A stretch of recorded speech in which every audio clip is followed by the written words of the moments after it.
Assalamualaikum warahmatullahi wabarakatuh. Perkenalkan, nama saya Lesanur. Saya di sini sebagai ketua dari kelompok 6. Pada kesempatan kali ini, saya beserta anggota kelompok 6 akan menjelaskan sedikit tentang machine learning.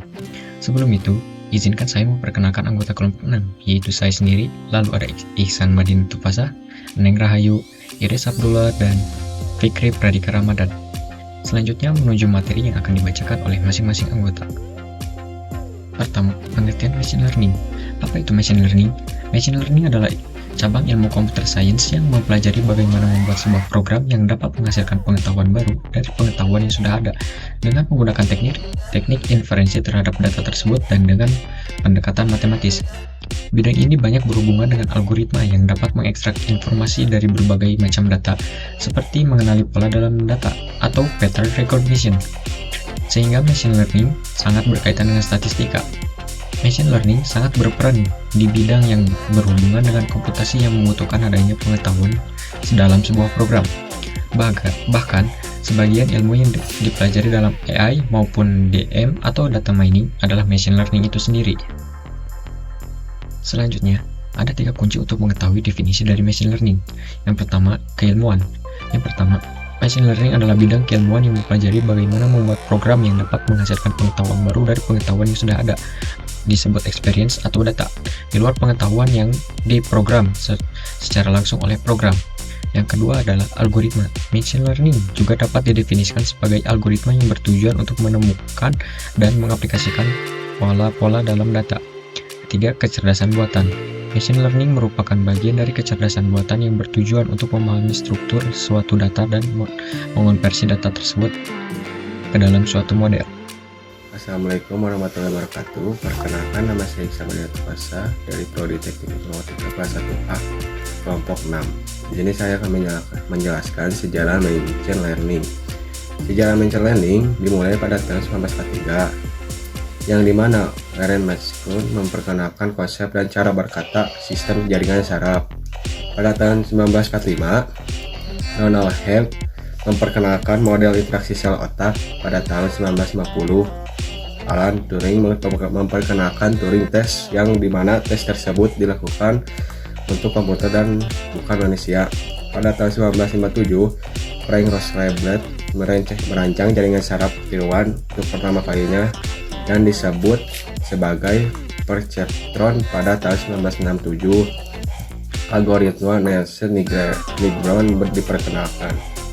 Perkembangan machine learning masuk pada rentan tahun 1980-an sampai tahun 1990-an. Pada tahun 1982, John Hackman mengembangkan jaringan berupa garis bidireksional yang menghubungkan titik-titik yang bekerja mirip dengan jaringan saraf. Pada tahun 1986, ilmuwan Stanford memperkenalkan model slow learner yang dikembangkan berbasis pada algoritma withdraw dan off. Pada tahun 1997, IBM mengembangkan program komputer catur bernama Deep Blue yang kemudian menjadi Super Deep Blue. Pada tahun 1988, ATST dan Bell Lab mengembangkan program untuk mendeteksi kode pos yang ditulis dengan tangan. Terima kasih. Wassalamualaikum warahmatullahi wabarakatuh. Assalamualaikum warahmatullahi wabarakatuh. Perkenalkan, nama saya Fikri Pradika Ramadan. Saya di sini akan menjelaskan tentang kategori. Kategori adalah disebut dengan kecerdasan buatan yang berupa bagian dari ilmu komputer. Kecerdasan buatan merupakan salah satu bidang ilmu komputer yang ditunjukkan pada perbuatan hardware yang dapat berfungsi sebagai sesuatu yang dapat berpikir manusia. Kecerdasan buatan banyak digunakan untuk memecahkan sebagai masalah seperti bisnis, robotika, bahasa alami, matematika, game, persepsi, sains, dan penalaran. Bidang machine learning berkaitan dengan pertanyaan tentang bagaimana membangun program komputer agar meningkatkan secara otomatis dengan berdasar dari pengalaman. Teknik yang digunakan oleh subspeed learning adalah metode klasifikasi, di mana kumpulan data sepenuhnya diberikan label untuk mengklasifikasi kelas yang tidak dikenal. Sedangkan teknik unsupervised learning sering disebut cluster dikarenakan tidak kebutuhan pemberian label. Dalam pengumpulan data dan hasilnya tidak mengidentifikasi contoh di kelas yang tidak ditentukan. Sedangkan reinforcement learning biasanya berada antara supervised learning dan unsupervised learning. Teknik ini bekerja dalam lingkungan yang dinamis di mana konsepnya harus menyelesaikan tujuan tanpa adanya pemberitahuan dari komputer secara eksplisit. Jika tujuan tersebut telah tercapai, super learning memiliki sebagai algoritma populer seperti backpropagator, linear regression, random forest, support vector,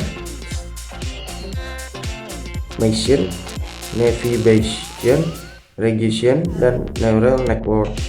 Kemudian beberapa algoritma untuk klasifikasi pun disebut dalam seperti support vector machine atau SVM, normal Bayesian classifier NBC, Canonical Network atau KNN, Trace Gradient Boosted atau GBT, Random Trees atau RT, dan Artificial Neural Network atau ANN. Algoritma lainnya dibahas dalam seperti Gaussian mixture model, hidden Markov model, logistic regression, kernel regression, deep neural network, deep blend network, VCA kernel perceptron. Beberapa masalah dalam kategori ini berkisar pada klasifikasi, misalnya dalam bidang lalu lintas seperti membangun automatic flat recognition atau ALVR yang dapat digunakan di banyak aplikasi seperti pemantauan lalu lintas jalan dan pembayaran tol. Sekian dari saya.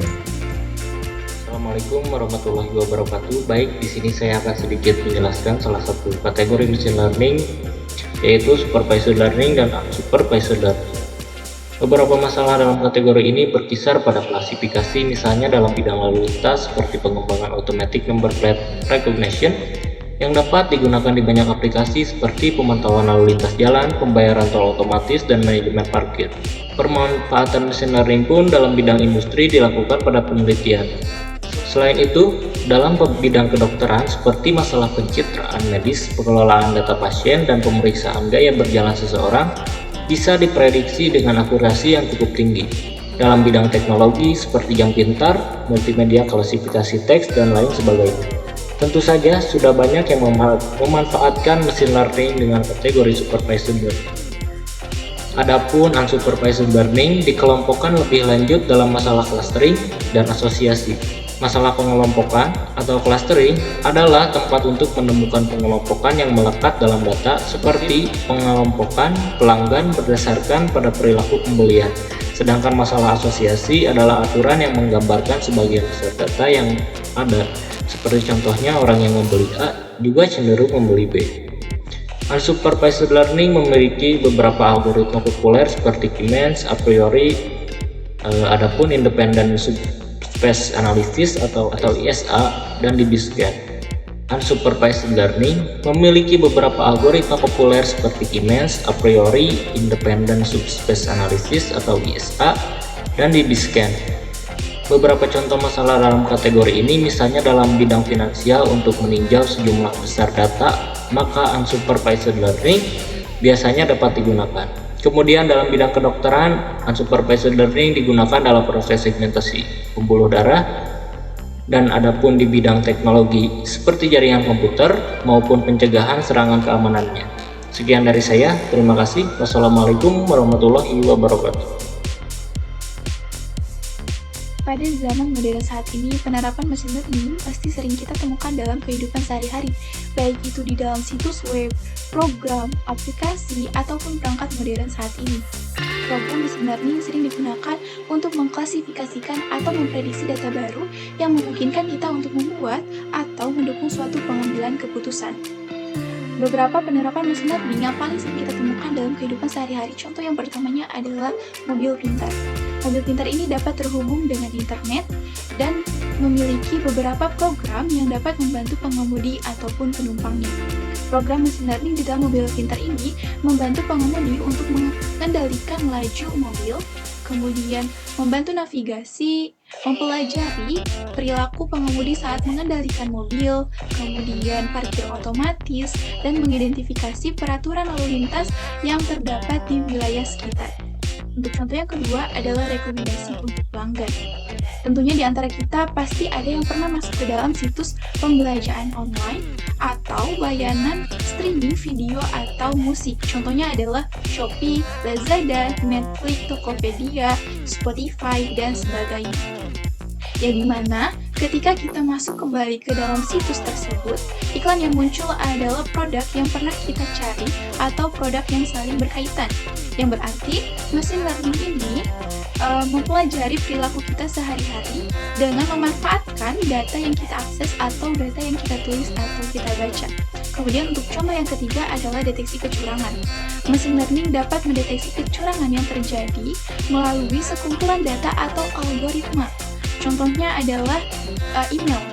Email dapat memprediksi pesan atau surat yang kita terima, apakah di dalam surat atau pesan itu terdapat suatu phishing atau spam ataupun virus.